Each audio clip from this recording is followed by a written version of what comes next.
everybody, and thank you for watching the Top Think Tanks review. I'm your host, Bryce Dolan. Now today we look at a story from the Council on Foreign Relations.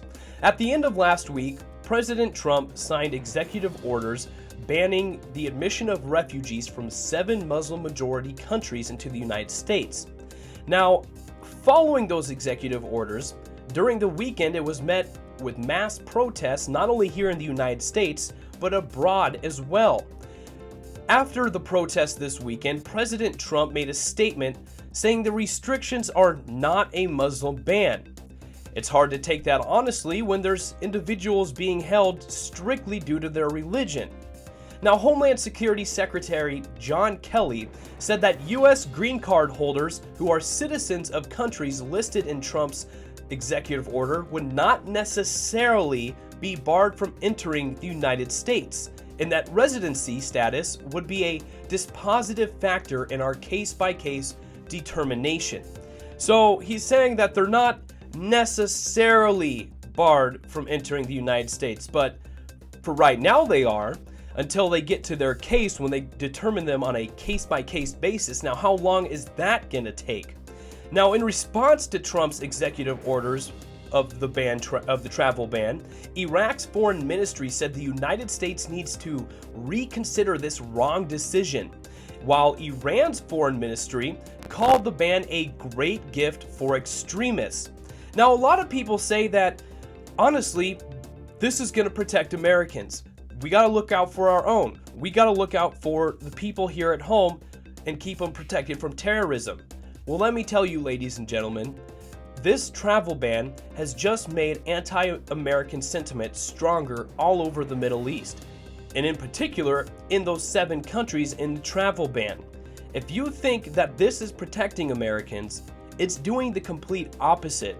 It's making the entire world a more dangerous place for all Americans. Now, Iran also said it will reciprocate by deferring the issuance of visas to U.S. citizens. Now, federal judges in 4 states, however, issued rulings blocking immigration officials from deporting travelers who received prior authorization to be in the United States. So some of the states are really doing all they can to help out the refugees that were already planning to be here and authorized to enter the United States. Now, according to Council on Foreign Relations Edward Alden, unlike the immediate aftermath of 9/11, Trump is responding to a crisis mostly of his own imagining. The new measures are being rolled out enthusiastically, not reluctantly. The White House will look for opportunities such as any new terrorist attacks overseas to extend additional restrictions. That argues a very different set of tactics for opponents of Trump's border and immigration strategy. They cannot count on a supportive president who will work to roll back restrictions as the public's sense of crisis wanes. Instead, the president himself will be sowing fear to create a crisis environment that invites still more restrictions. Now, that was a direct quote from the Council on Foreign Relations writer Edward Alden. Now, ladies and gentlemen, if you want to look into this article yourself, you can find a link directly to this article on the Council on Foreign Relations website below in the description.